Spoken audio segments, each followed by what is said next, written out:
Hello everyone, this is Charlotte and this is a podcast called Chatting in Cars. It's where I talk about other random topics. And I know I say that every episode, but fuck it.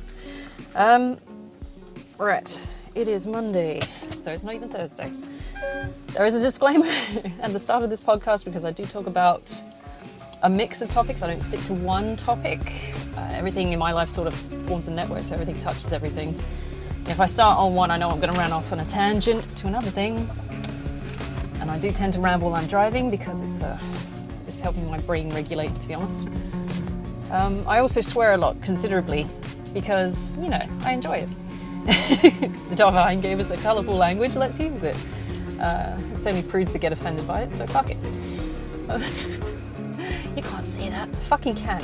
I draw the line at saying it around kids because I don't want them picking it up, but around adults, and I'm assuming this is all adults, because if it isn't, get off my channel. Yeah, fuck it, we all swear. It's the only way we deal with not, murdering people when we're angry.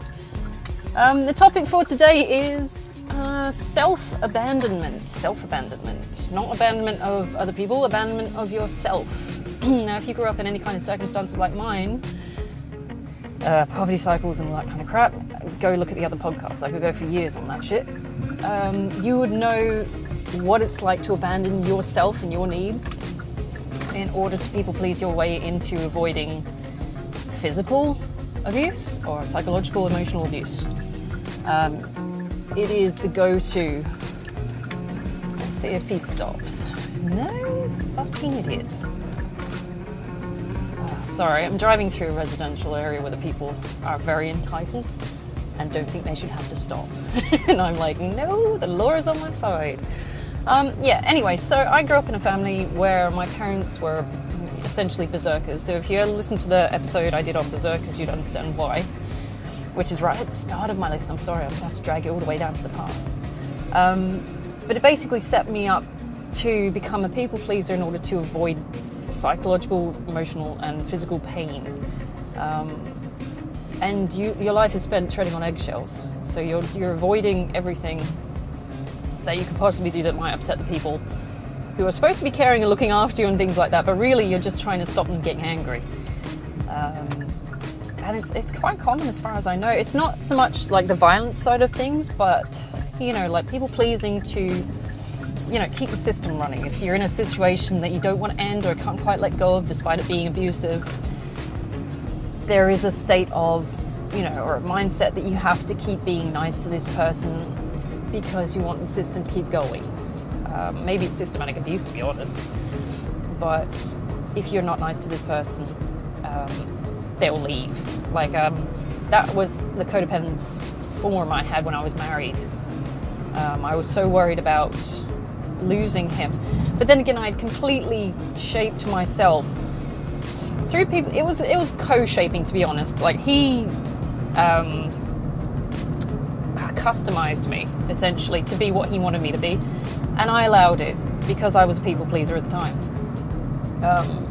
It was ranging from things like, I want you to have short hair, I want you to wear boys' clothes, I don't like makeup, I don't like dresses, I don't like all this kind of shit. And I'm sitting there thinking, well, if it makes him happy and if he stays, I'll be fine. So you go with it and you tread on eggshells and you don't want anything to upset the balance, and you're like, I love him and I want him to stay, sort of thing, So you completely abandon yourself, and there was no authenticity there because I spent my entire existence trying to make him happy, and it was the stupidest thing because he left in the end anyway. I wasn't enough, or I wasn't what he wanted. He used to give me shit. I used to wear, boys' clothes at his request, but at the same time, in this, twisted, fucked up way, he used to say that I looked like I had Down syndrome. And I'm sitting there going, I couldn't understand what you meant like that because I've seen people with Down syndrome. But he was a sadistic little fucker, and it was just nasty comments all the time. And you sit there and think, first of all, can we say that about tattoos? So maybe it's a compliment, I don't know. But it was me trying to people please. Nothing I ever did was ever good enough. Even when I was, wearing what he wanted me to wear, I cut my hair like he wanted. I didn't wear makeup. I didn't go out. Because he would constantly, tell me that I wasn't safe. It's like, you can't go out at night, it's not safe. I'm going, well, okay. Because I was right. He was right in a sense, because I'd already been assaulted. I'd already been sexually assaulted. All this shit had already happened to me. And so his method of control was to sit there and perpetuate the feeling that I was not safe. And I was only really safe with him. So even to this day, I don't feel safe going into pubs and things like that. I mean, I've had some fucked up experiences, to be honest. And there is that underlying thing that girls have, or women have, where, you know, we're conditioned to know that shit like that's not safe. It's like, shit's gonna happen.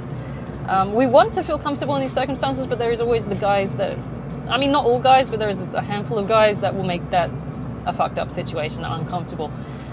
And they just brush it off as, you know, like, oh, you're just being emotional, hormonal, something like that. If you're getting sexually harassed in a bar, it's like, oh, these girls, you know, oh, they're asking for it, and all that kind of shit. And there's a whole toxic masculine thing going on, which coincides with this underlying conditioning that women don't feel safe in these environments. I don't feel safe in the gym, to be honest, half the time, because there's creepers in the background staring at me while I fucking squat ass out. So, you know, I fixed that situation the other day because I started staring at them eye-to-eye contact while I squat, because I know why they're there, because they appear as soon as they start doing chest press, as soon as I start ass out squatting. It's like, I'll go to set up, I'll clean all the equipment, everything like that, I'll go to set up, my book's out, I've laid things out immaculately because I've got OCD.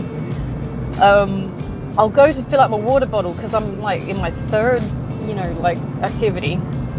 By the time I've got back, one of these fuckers is behind me, and I'm like, oh, fuck me. Did you actually see me set up? Is this like some kind of radar thing? So usually I wait.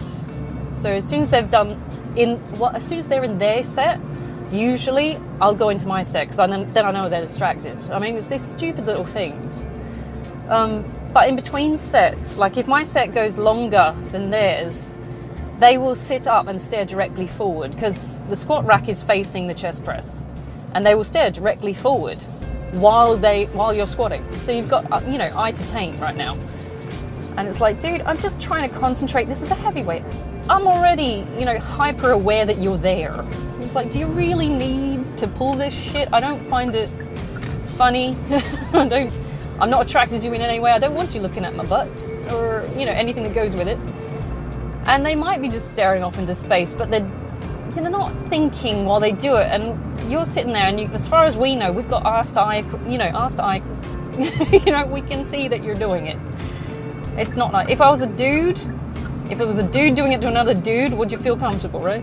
Anyway, I don't know how I got on this tangent, but I do feel uncomfortable in the gym still. But, you know, it's the safety issue. He would feed on that, my ex-husband. He would say, oh, you're small. And I am small, I'm 5'4". I don't mind being smaller. That's natural. I'm what my ex-boyfriend used to call a petite, something, short petite or something like that, I don't know. But I'm little, I get that. I'm cool with that because that's my genes, I don't care. I can fit in glove boxes, it's amazing. I'm fun size and snack size. Anyway, no, long story. My brother stuck me in the trunk a lot. It was a weird story, but he's fun. Anyway, so he had a very small car, I had to fit somewhere. And he had all his mates as well, so yeah, anyway. But, you know, I would people please, I'd be like, oh yeah, you must be right, because I've already had some bad shit done, and, you know, I don't feel safe in those environments anyway, and I wouldn't go out at night because I've already been assaulted while I was out at night, and, you know, you must be right. And so he'd feed on that because it was a power trip as well. It's like, not that anything would have happened, or could have happened, maybe, but the fact that he had that sort of power over you to tell you this could happen, and so you don't do it. It was a people-pleasing from my perspective, but it was also a power trip from his perspective, because he was the big man and he told me what to do, and I agreed because, you know, I didn't want to lose him. And he left eventually anyway, so I had no control over that, realistically. And no one ever does. You've got no control over the other person unless they hand it to you. And it's the same for the people pleaser. They've got no control over you unless you let them, you enable them to do it. So, you know, I would say stick up for yourself. If you're having trouble, you know, with boundaries and things like that, you really need to stand up for yourself. And it's going to feel horrible. My parents were the kind that said anything to do with sticking up for yourself or drawing attention to yourself in a positive way, things like compliments and stuff like that, is vanity. And it's selfish. And that was perpetuated for the first 20 years of my life. And then I married into an asshole who also fucking perpetuated that because he didn't want male attention coming towards me, because it would detract from his control over me. I mean, I might be looking at other guys and thinking, maybe they're nicer. I don't know. I mean, not that I ever did, because I'm not designed to do that myself.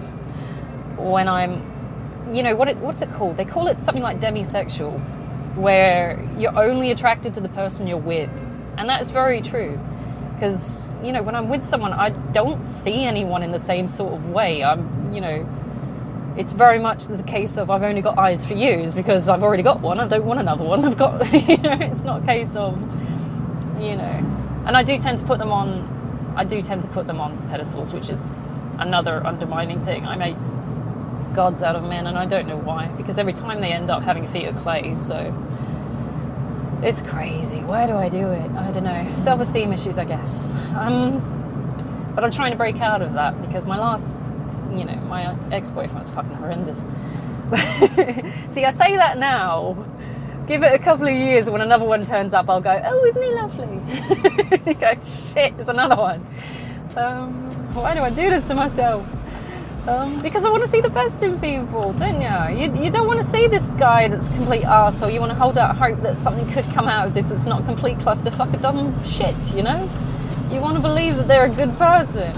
And with my ex-boyfriend, I really wanted to believe that he was a good person, So I had this thing for him for like 16 years, when I was married to someone else. I'm like, I don't find you like sexually attractive. I wouldn't leave my husband for him, but at the same time, I already had a soft spot for him. But, he just, by the time you actually date them, you're like, I cannot believe I fucking dated you. Why did I do that? And it's that delusion we create for ourselves that this could be a good person, or this might work out. And in the end, it was just trauma bonding and some situationship stuff that even he didn't want to put a label on, because he doesn't do labels and he doesn't make plans and all this shit. And I'm sitting there thinking, why the fuck did I even fucking start this? It's a waste of my fucking time. You ever seen that film Legend with Tom Hardy? The bar scene. It was in my head when Ronnie runs out and he goes, waste of my fucking time. That was what was running through my head when I left him. I'm going, you fucking bastard. Waste of my fucking time. I love Tom Hardy. He's funny as hell. Wankers. Go and watch the movie. It's fucking hilarious. It's about the Cray twins, which is, like, heritage-wise, where my family comes from. My granddad Bob was involved in a way, which I'm not going into now. But it's just like, it's a waste of time, and you don't want it to be a waste of time, because on one part it's like, I want the fairy tale, but at the same time you're like, oh, fuck you too, guy. Why is it always a Subaru wants to be a tit? Go on then, crash.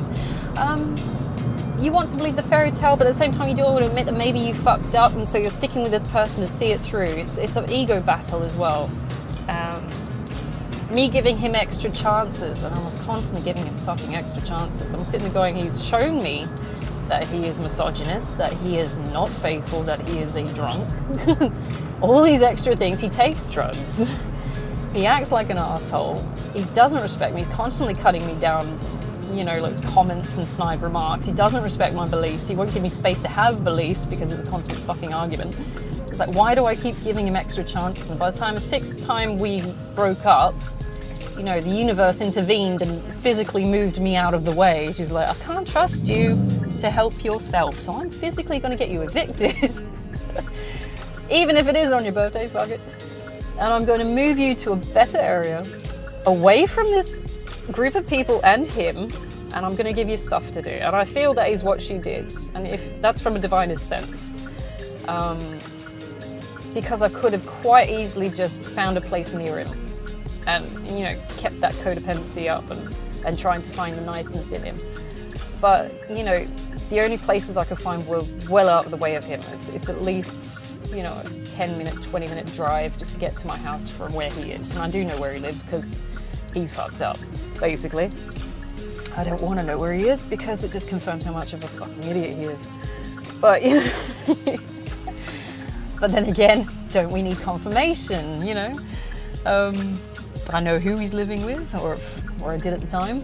I know where he is. I know that it just adds to the sad patheticness of the situation. I'm going, oh my God. Anyway, right, this is another sign that I shouldn't have pursued this.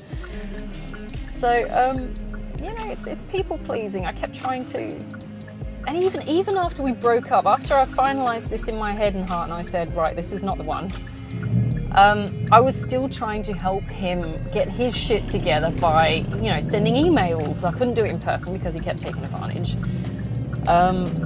Physical advantage, sexual advantage, especially with alcohol.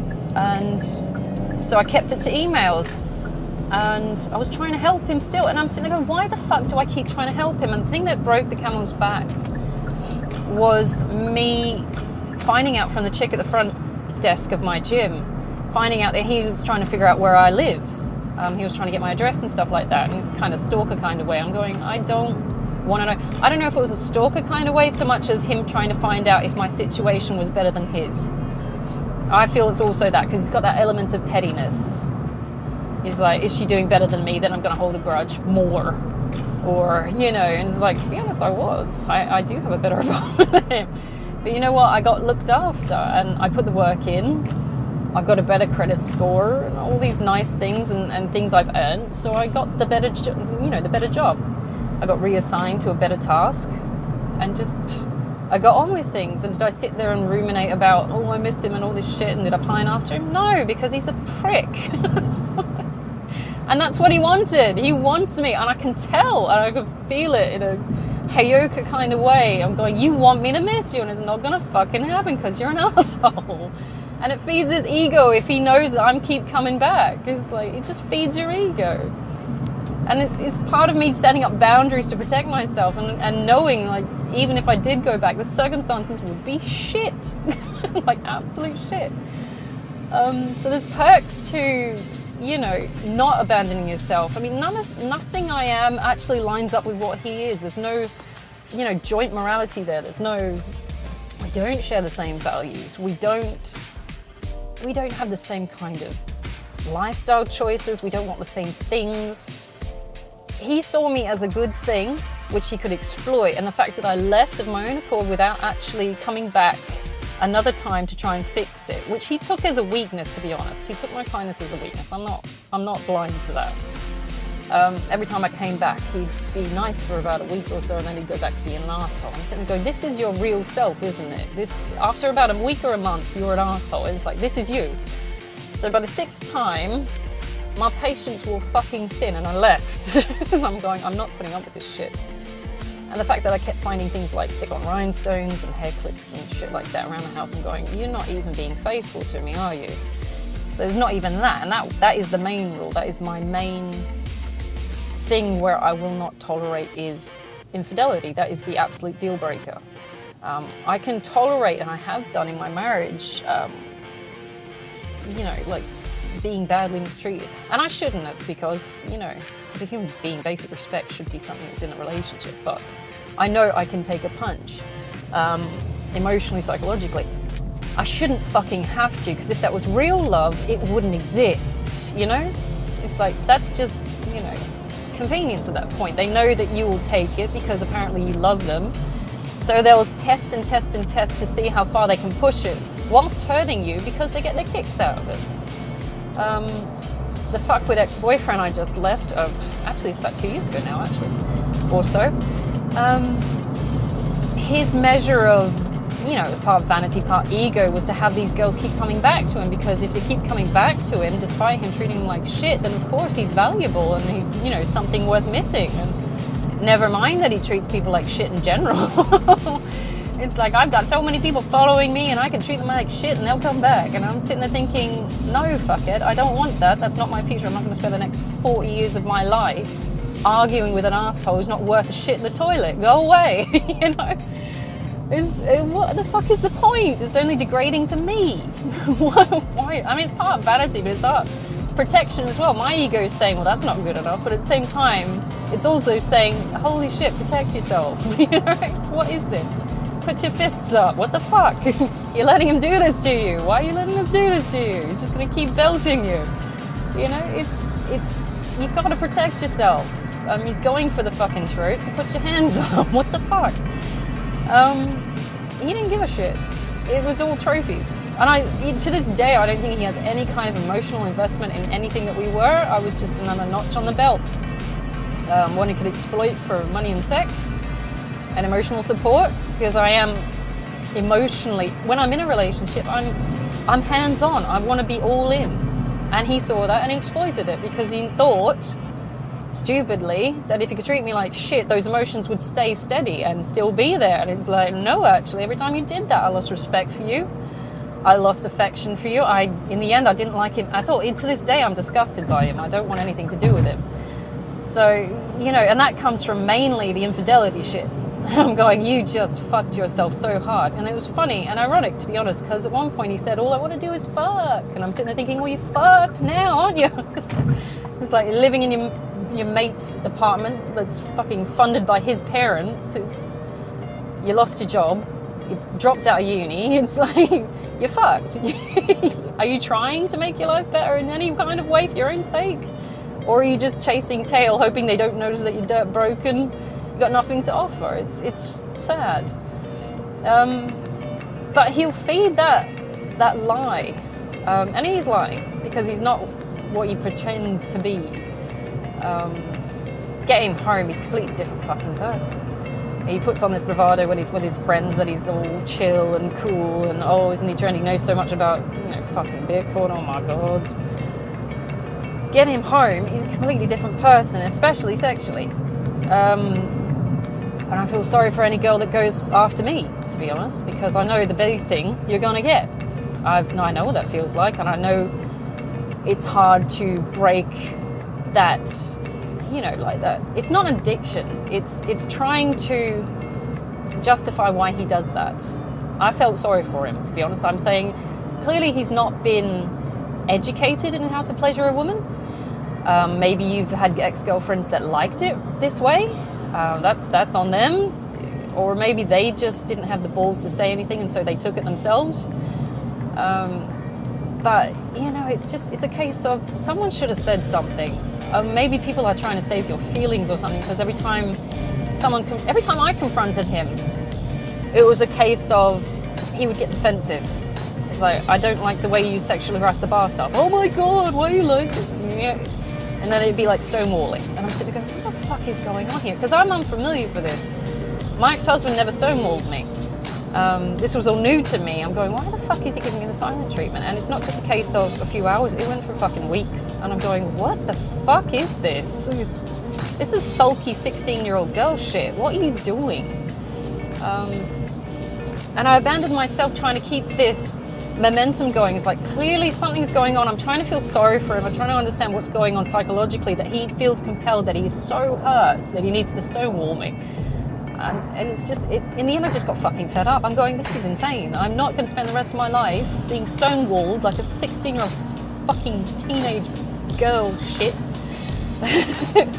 If we can't communicate at the very fucking least, then this is going to go nowhere, isn't it? Bearing in mind, I did give it to him verbally. I got fed up. I'm just going, I've been doormatted for 16 years with my ex-husband. Before that, 20 years, with my fucking parents. It's just emotional doormat after it. And he copped the load of it, because I'd started standing up for myself, and I did it quite enthusiastically, especially because we were drinking. Apparently drinking makes you a certain kind of person. Not that it normally does for me, but it does give you a bit of liquid courage, right? And if someone's being that abusive to you, you're going to stand up and say, hey, fuck off. And I did it quite colourfully. And it was nice to be, it was cathartic to be able to get it out for once. And he kept trying to be sneaky and fucking greasy and get his back way, and he snide shit even when we're arguing, and I'm sitting going, you know what, fuck you. And I confronted him with a load of shit, and I kept doing it. I'm sitting, I'm not fucking breaking, falling back on this shit. I'm tired of falling back. I'm tired of being the nice person. And I do feel sorry for him in that sense, because he copped the load of it, but at the same time, you fucking asked for it, you prick. You can't keep being a nasty asshole and not expect someone to react. And it was reactive abuse. He's a fucking narc. He's a covert narc. every time someone would confront him on his shit behavior or nastiness or something like that, he'd get defensive, and apparently it's your fault because he's doing that. And I'm going, no, you fuckhead, you actively did this. I don't control your behaviors, I don't control, all this shit. And then you're expected to back down because you hurt his feelings. I'm going, you fucking did this. Why am I not allowed to react? Because you did something wrong that hurt me. I'm not allowed to react. Oh my God, it was a whirlwind. What the fuck? I couldn't get my head around it, and I've got a psych degree. I'm going, what the fuck is this shit? It's a roller coaster, and you're in a constant state of agitation and not knowing what to do. And the whole goal of this situation, and it was a situationship, it was never a fucking relationship. Not that the little spurts of interactions ever lasted more than a couple of months because he kept fucking up. But, it was constant state of me abandoning myself to please him. It was people pleasing. It was something I really needed to grow out of because I kept losing myself in this situation, trying to keep him happy, treading on eggshells, so that I didn't, I was worried about losing him, and I was worried about hurting him, and I was worried about so many things that meant that I would, put my needs last to make him happy. Even to the point, if you ever listen to that podcast I did on coercion, is where I was just giving up my body sexually and not fighting back. And even when I was saying no, he would keep going. And, I'm sitting there thinking, I'm just giving everything up for this asshole who doesn't respect me, doesn't love me, doesn't want anything to do with any kind of a future. He was giving it lip service. He would make all, he'd say like, oh, we can go do this and this and this. And that lasted within the love bombing stage of the relationship, which was about 2 months. And then suddenly, oh, I can't find time to do this, or I can't do that. And then he would start emotionally distancing himself, and he'd start, ignoring my texts and things like that. And I know he was out in the pisser with his friends, and he's staring at tits and barmaids and hoes, because that's what he did. At the local, he used to call it, he used to go into the pub, and he'd sit, particularly in the break room department of the area, and he'd go and stare at their tits and ass and things. And every time they came out the door, because these girls didn't wear bras, and they all had cut off shorts halfway up their snatch, you bend over and everyone can see, says, you can see everything. And these fuckers fed on it because it meant they got paid more and they got popularity. And these fuckers are shallow assholes anyway. So he's loving it, claiming free the nipple. And I'm sitting there going, you're just a fucking pervert. It's like, these are like 20-year-old girls. You are a 40-year-old man, supposedly. You can't see the problem here. Oh my God. But I would keep brushing that aside, thinking, okay, these are his friends, but they're not because they work there. But okay, we're going to pretend they're your friends and you want to fit in with this group, so okay, I'll keep brushing this aside and being the nice person, pretending that I don't see the fact that you're being a complete fucking whore. Never did it become clearer that this was a mismatch of personalities and lifestyle choices. It's like then when I started watching him interact with people in bars, I'm sitting there going, this is not me. This is not what I would stand for. This is not my life. I cannot imagine a future of doing this. I am ready to go. It's like, fuck this. But I was the meat in the middle because the girls didn't like me, obviously. I'm like, okay, fair play. I'm a human in a shark's environment. I would put it that way. If you go into the ocean, you're going to see a shark. If you go into a jellyfish swarm, and these fuckers were jellyfish, because none of them are actual friends with each other. They're all bitchy nastiness, and they steal each other's boyfriends and all this kind of fucking shit. They'll pretend to be nice to each other. But for the sake of they have to work together, and some of them want to hang out with each other for the sake of getting some kind of benefit in one or another way. That and they're afraid of being alone. Because this is post-high school, and these are all, ex-popular kids who have no life and haven't done anything with their life, so they need these people they work with to feed their ego. I never had that problem. I was never popular. I hung out with the stoners. But it was, anyway, totally different culture. I knew I was a fish out of water, and I went into this social environment, which was new to me because I wanted to learn something and maybe make some new friends and definitely hang out with my boyfriend then at the time. Okay? I just wanted to spend time with him.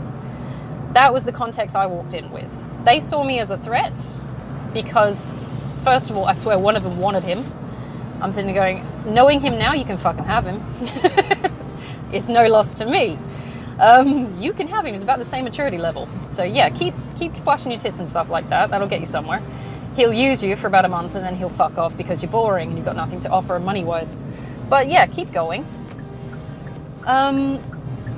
which I'm pretty sure is what happened anyway, because I kept finding bits of them around my fucking house. But it was this alien. I kept brushing this shit, and I'm sitting there and I'm trying to fit him. I doubt I was trying to fit him, to be honest. I was just trying to spend more time with him.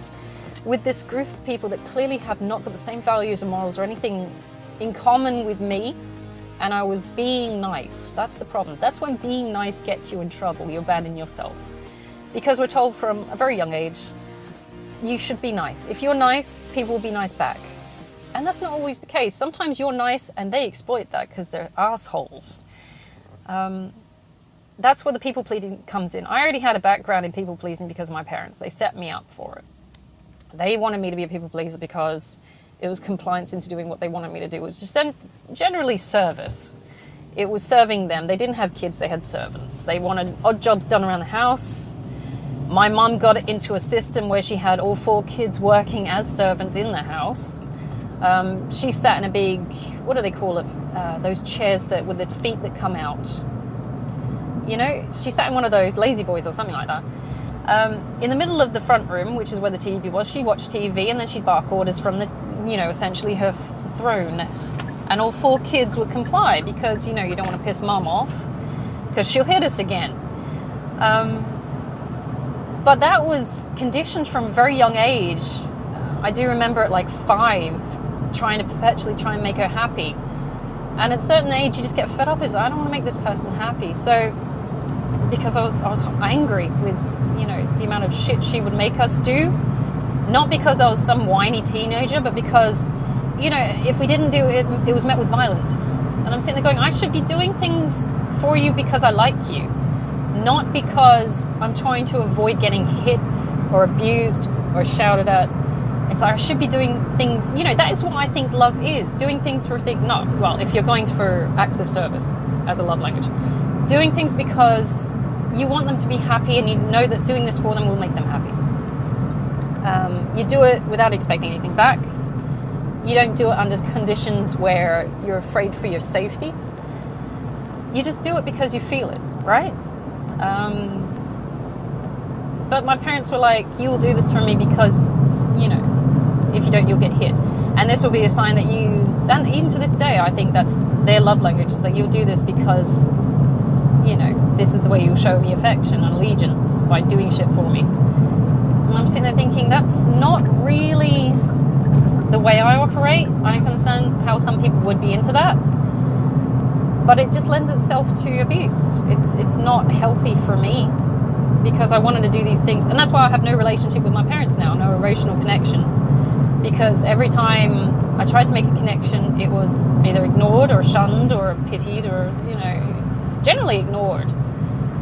But when I walk into, you know, trying to build any kind of relationship now, which is what they kind of want, but I'm not sure if it's just guilt tripping. I'm skeptical of that altogether, because suddenly I'm getting texts from my mum saying, love you. And I'm like, the fuck you do, bitch? What is this alien language you're using? The good thing is that I don't apply that detachment to everyone I'm with. It's just people who have done that kind of a thing. Like, I know that if I was in a relationship with another person, that I'd still be able to be emotionally available. I know that because I was with my ex-boyfriend. I was with my ex-husband. So I'm glad that I haven't completely detached from those emotions. But I've compartmentalized her and him, my dad, into these boxes where I've, you know, I'm not giving up myself again for the sake of, you know, like picking up the breadcrumbs they offer, essentially. This text that just is supposed to completely negate, you know, 20 years of abuse. Physical, psychological, everything. It's like you haven't made any kind of apology. You haven't tried to even acknowledge it. My sister brought it up with my mum a few times, and my mum says, it's like, oh, it's just the way we are. It's like, it's not the fucking way we are. You don't do that to kids and they expect some kind of allegiance. It doesn't work that way. You've just created some kind of horrible experience where any kind of, you know, reciprocation that you put out is mainly out of fear or of pain avoidance. It doesn't make sense. There's no genuine feeling there. And And they haven't made any kind of effort to, reconcile the fact. They won't even acknowledge what they did. It's like they've blanked out the 20 years. As, I don't know if it's some kind of weird boomer logic or something, where they just can't admit fault or their part in any kind of thing, because this is what we've always done. We've always done this with our kids. It's like, I'm not saying it's right. I'm saying that you did it doesn't mean it's fucking right. So that kind of people-pleasing, I've had to really brush aside. I can't do that anymore. If I see someone acting like an asshole, I leave. I mean, I'll try and be nice up front, but I tell you what, if you're going to turn up being a fake asshole, I'm just not going to put up with it. And that's what happened with the social group. It's like, when I ditched my ex-boyfriend, I ditched the whole group. Unfortunately, I lost some people alongside it, because there were some people that were really nice that I liked. Like the yoga guy, like this guy called John, who was just lovely the whole time, and I feel bad for leaving them behind. But at the same time, if you're going to keep associating with people who are assholes, I can't contaminate myself. I was like, can you imagine? It's like, if I went out with, like either John or the yoga guy, and then this is their social group, and I have to keep hanging around these assholes who are two-faced and nasty, and then I have to keep abandoning myself to try and now make them happy because these are their friends. And it would be the same story as I had with my ex-boyfriend. I'm sitting there going, I can't do that again. I'm not giving up on myself to say that I belong to a bunch of people who are genuinely fucking horrible. It's like, if you get it down to the brass tacks of things, they treat each other like shit, and they're only play nice because they have to work together. Or they want something from each other. It's the fakeness I hate. I'm going to be nice. It's like, I'm going to smile to your face, I'm going to stab you in the back. It's like, especially if you've got a boy I want, or if you've got something I want, or if I get something out of you following me around. It's like, I was looking at this trio of girls, and it's a bit cliche, because you've got the blonde, the brunette, the redhead. The blonde is the slut. I'm sorry, but she is. She is a slut. She puts her hands around everyone that she can get hands around, and it's a case of, if I do this enough times, people will perceive me as friendly. It's fake. And guys will like me more because, and then I'll get something out. She was groping the manager, and the matter of where she worked. I'm surprised because she doesn't work there anymore, but I'm like, if she got fired because she was fucking that guy, I'd absolutely believe it. Because, she couldn't keep her hands off him. I'm sitting there going, this just looks wrong. If I did that to my manager, first of all, we'd be going to court, because I work in a school, dude. It's like, I don't give a fuck how much you are friends with this guy outside of hours. You keep your fucking hands off him. That's your manager. That's your line manager. The other one was a redhead who was apparently, I've got attitude, I'm sassy. It's like, no, you're not. You've got anger issues and abandonment issues and self-worth issues, which cause you to have extreme anger issues. So you're probably going to get fired for swearing at someone, a client, customer, or whatever, and just generally being a fiery bitch. The other one, the brunette, had abandonment issues and was sleeping with this other guy who was flirting with me.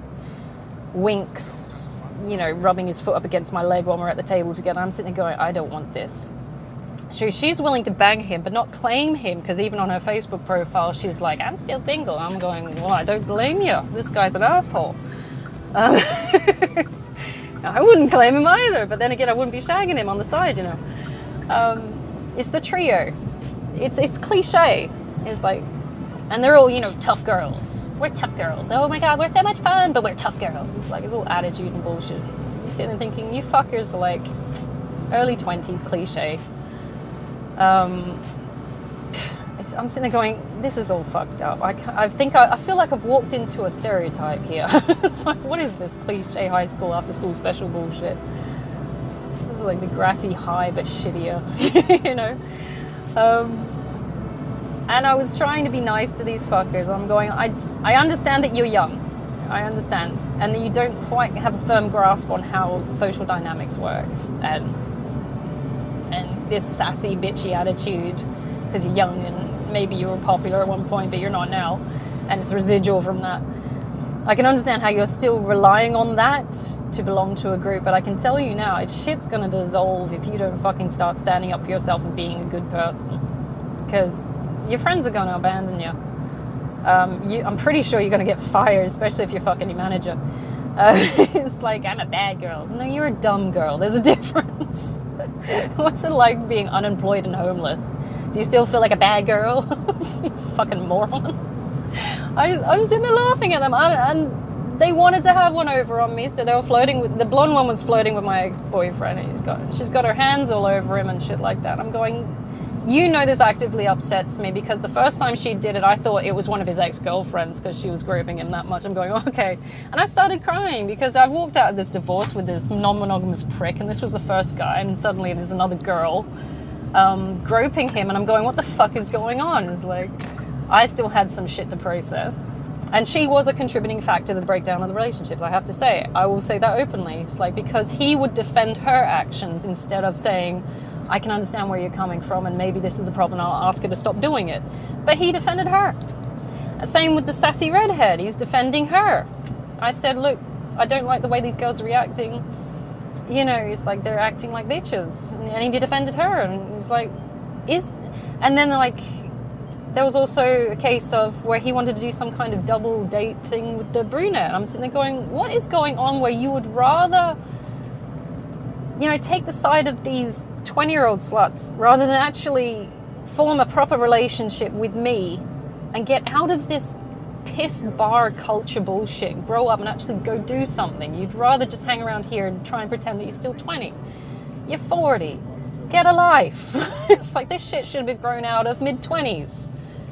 At mid-20s, definitely 30. If you're 30 and you're still doing this dumb shit where you've achieved nothing with your life, then you need to start worrying. Because it's got nowhere from that. You'll just sink further into it. Because your chances are optimal mid-20s to 30. By 30, everyone started having kids and getting married and shit like that. And some people want to do it, some people don't. Sometimes it lasts, sometimes it doesn't. My marriage didn't last, but I chose a shit person. But I was still capable of rebuilding very fast and very well afterwards, because I didn't do the dumb shit stuff of hanging around in bars trying to fuck guys, accidentally getting pregnant to ones that I don't actually love, don't want to be with, and have no real fucking background or future because they're cute and I want to be popular. You know, you sit there and think, fucking grow up, you idiots. This is going nowhere. You can't see that this is going nowhere, and all this popularity, which is residual from high school, which you never fucking got, to be honest, because people used you for sex and alcohol, still doesn't work in the adult world. Grow up. You know, it's like, all it does is get you unwanted pregnancies, drug addiction, and STDs. What are you gaining from this, really? I think ideally what they want is some guy to pay for them. Because if you get pregnant to the right guy, you got a wage for life, or at least until the kid's 18, right? After that, you're on your own. But by then, fuck it. We can embezzle as much money as we want from this guy and claim that it's for the kid, right? You know, it's that evil mentality these fuckers have. Is opportunists. I'm going to look hot in my 20s, which is why they all got eating disorders, because none of them are fucking eating. They don't exercise properly. They're not looking after themselves. They will diet just enough to look pretty, just enough to help them get laid so they can get pregnant, so they can get that wage. It's not anything that's wholesome. They're not doing it for their mental health like I am. I'm going to the gym, lifting weights, trying to overcome some fucked up background shit, PTS. They're doing it to look pretty, which is why they do fuck all in the gym. They'll go on the fucking Stairmaster, they'll wear their butt scratch pants, which is basically a walking yeast infection waiting to happen. And, you know, they'll do just enough-ers, you know, just enough-ers to get pregnant, just enough-ers to get someone else to do my job for me. And it's pathetic, and it gives me the shits. And in a sense, you are abandoning yourself by doing that, because you're not standing up for yourself. You're not standing on your own two fucking feet. You are saying, if I give away my independence and things like that, I'll be fine because someone else will look after you. And I can tell you now, if you expect a man to stick around after you've given up everything, because you know what? These girls get fat as soon as they get pregnant. They start getting fat. They lose the body. And they've got no education to back them up. They've got no job to back them up because they gave it up because they wanted to have kids and they want to stay at home. And then they get bitter and resentful when the guy turns around and catches on that what the plan was. And of course, now he's got a bill to pay because he's got kids, child support, all that extra shit. But they've got no backup. Now, what my mum did when we were young, she emphasized the point, you will have an education, you will have a job, you will stand on your own two fucking feet. And she did it in a harsh way, and it was, parenting methods pretty fucked up. But she forced us not to abandon ourselves in that way. Getting an education was not a choice for me. I was forced into it. Getting a job, not a choice. I was forced into it by my parents, my overbearing parents. But in some respect, I can credit my mum for that, because it means that I don't have to rely on a man. I don't have to worry about whether I'm going to be homeless again or something like that. The only reason I was homeless last time was because I relied on my ex-husband, who was an asshole. And we had one apartment between the two of us, and I walked out with the shirt on my back. But I went to my brother's house. These are girls who expect to be able to sell their bodies for a wage in the form of pregnancy and breeding. It's like, it's not going to go anywhere, because the guy will never leave, still fucking leave. In fact, he might leave, because it's that kind of guy they're attracting. Is he'll leave for a girl that looked like you in your 20s, and you'll be bitter about it because no real love was formed. He wants you for your body for now. Once you've had kids, once you've got fat, once you're boring and let yourself go because they do just enough to keep this guy at the start, he'll fuck off with another one of you, but like the upgraded version, you know? And they don't fucking understand that, because they think they're the be-all end-all. It starts like, oh, I'm wonderful now. I was popular once. You know, it doesn't work. They're not seeing the long game. They're seeing the upfront, I get this now, this is fine, and this is good enough for me. And they abandon themselves in that way. You're not standing up for yourself.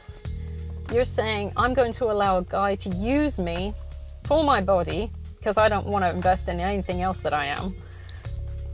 And it will be good enough. And as soon as I get those kids, yeah, I've got him down on lockdown. It's like, that's a fucking lie. You're lying to yourself. It's false hope. And maybe, yeah, you'll fluke it and you'll get a guy who actually loves you. And I'm sure the yoga guy at this point is the same kind of guy, where he will get emotionally attached to people because he's got that sort of, I have a strong sense that he's got that sort of, you know, he wants to be honorable about this. So maybe he'd go back to someone he impregnated, because you don't want to be seen as this, you know, asshole that abandoned his kids. But at the same time, I'm sitting there going, what kind of a girl are you going back to? Is she one of these girls that gets pregnant at a young age with her body and shit like that and hopes for an income? Or are you actually finding a woman who is on your level, who is actually, you know, maybe left in unfortunate circumstances where a guy has done that to her? I mean, what kind of person are you with that you need to do this? And I have no idea what the fuck's going on with him at the moment, to be honest. I know he's taken, and that was like, I found that out, Christ, November, and I just left it there. I'm going, okay, he's taken, whatever. I'm not going to pursue that any further, because it would be embarrassing for both of us, I think, and dishonorable. And if she's a good person, I'm not going to do anything about that, because I don't want to hurt someone. So I'm just going to leave it there. But there are guys like that, and my brother is the same kind of a guy. He's got a bit of a passive-aggressive bitch wife, but he loves her. But I'm wondering, does he love her? Or is he just afraid of being alone? Does he love her, or is he afraid of looking like an asshole for abandoning his kids? And you don't actually abandon your kids. You can take them with you. They're pretty portable. You just pick them up. Usually they're quite small. Not that you can, you know, if you haven't got custody of them, not that you can just run off with them. But, you know, there are things that can be done so that you can just distance yourself from this toxic ass person and still do the right thing. But, you know, they're afraid of it. Or maybe they haven't got the funds for it, and they're sitting there thinking, how am I going to pay for this kid if I haven't even got a proper job, because she's just drained me of all my fucking money? And I don't know about what, like, child, I want to say child compensation, but it's kind of child compensation, but it's like child, what do they do it with? You got to pay for the kid. Whatever that is. I don't know how much that costs, but I've been watching some things online, like Judge Judy and stuff like that. And it seems pretty high. But at the same time, what price would you pay to distance yourself from that toxic ass person? But keep your kids in view, you know. You don't want them to fuck off to a different country, and, you know, and maybe it's a fear of losing their kids as well. Because there's so many things that go on with, and it goes both ways. It could be a woman facing the same thing. But you're abandoning yourself by staying with this person who treats you like shit and is opportunistic. So you've got to avoid that kind of thing. And I'm glad I've never been put in that circumstances. When I divorced from my ex-husband, it was pretty clear cut. We're taking half the house each, if there is any house left. And, you know, you walked in what you walked in with, you're walking out with. I mean, we never had anything, so there was no real problem there. There was no like mansions and shit to split and yachts and Yorker and shit like that. It was a case of we're both broke. You fucked up, I'm leaving for my own sanity. I don't intend to profit off of selling this house. And I'll be happy if we break even just to get the fuck away from you. So, you know, it wasn't this big hoo-ha. The only thing that delayed selling the house was, you know, the market was shit. And to be honest, I wanted it gone and I wanted him gone. And any thread that I had attached to this asshole was just horrible drag. But I'm glad I didn't have to deal with kids, because that's got to be a bummer, having this person hanging around that you don't love, that you don't like, but you still have to be in contact with because, you know, you got a kid with them. So, you know, like, hope and healing for anyone who's going through that shit. It's like, self-preservation is, you know, paramount at this point. I hope you get all the support from the universe that you need to deal with that shit. And it does set you at a liability as well, not because you've got kids. Like, I've never had a kid. I've never had an issue with someone who had kids, really. I'm sitting there going, if a guy I want to date has a kid or kids, then it's part of his package. That's what he is. If you can't accept that he has kids, that's fine. It's more the case of having this ex lingering around who's the mother of the kids, still trying to get them back. Because we have a kid together, I'm going to guilt trip you into coming back, and you're going to leave that girl, and I'd be that girl. And I'm like, you know what, fuck this. Why start it if you're just going to do this later? So whoever I end up with, if they do have kids, they better be pretty damn clear cut and certain that they're not going to bring this bitch back. Do not resurrect this monster. She, you know, do you want her or not? Be clear about it, because I am not hanging around on the off chance that you might want me inevitably. If I keep hanging around, maybe you'll choose me. It's like, if you haven't chosen me up front, fuck off. And that's part of me not abandoning myself. I'm not making concessions for people who don't know. If you don't know, fuck off. I don't have time for this. I'm nearly 40 now. I've got my own jobs I could be doing. I could be living a very nice life on my own, traveling the world, and I can afford to now. And my next job is to get my house. And, you know, I've got shit I could be doing. So don't waste my fucking time with umming and ahhing, and I don't know, and I've still got feelings for my ex and all this crap. And I swear my ex-boyfriend still has feelings for his ex. And I hope to God he goes back to her, because she's horrible. He's horrible. They deserve each other. Fuck it. I'm reconciled with that fact, you know? There's no resentment there. The more appropriate woman won. You can have him. Have him right back. I'm happy for you both. I'm sure you'll make each other intensely miserable. Have fun with that. Because nothing I was giving him was what he wanted. And I'm sitting there giving all love and affection, cuddly fluffiness and presents and niceness and sweets and chocolate and sex, whatever he wanted. And I've got an oral fixation where it's blowjobs. And I'm going, how is a guy turning this down? And he never appreciated it. I'm sitting there going, you know what? You don't want me. You want your ex. Go back to your ex. Clearly I am not the gift for you. Clearly, you know? It's like, nothing I can put on the table will tempt you to stay or be loyal to me or nice to me, or, you know, it's like, fuck it. Okay, bye.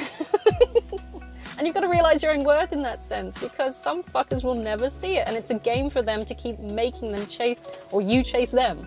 They'll treat you like shit, so you keep chasing them. And they get kicks off of it, because I've got not only one girl chasing me, I've got several girls at the bar as well, and my ex-girlfriend chasing me. You know, it's going, you're just a piece of shit with low self-esteem, dude. Your insecurities as blatant as the day is long. You just fucking grow up, man. Anyway, I've got to get going. I could rant about how fucking stupid guys are for ages, and any girl who's gone through a, you know, like a fuckboy breakup knows what I'm talking about. There are fuck girls as well. But I'm going to leave it there because I've got to go into work. And I hope you guys have a fantastic Monday. I will try and start out another rant on Thursday, probably. Maybe on a more wholesome topic. I do tend to talk about weird things. But have a great Monday. You know, it's the first Pentacle 5. Let's get this done, okay? Keep it going, girls.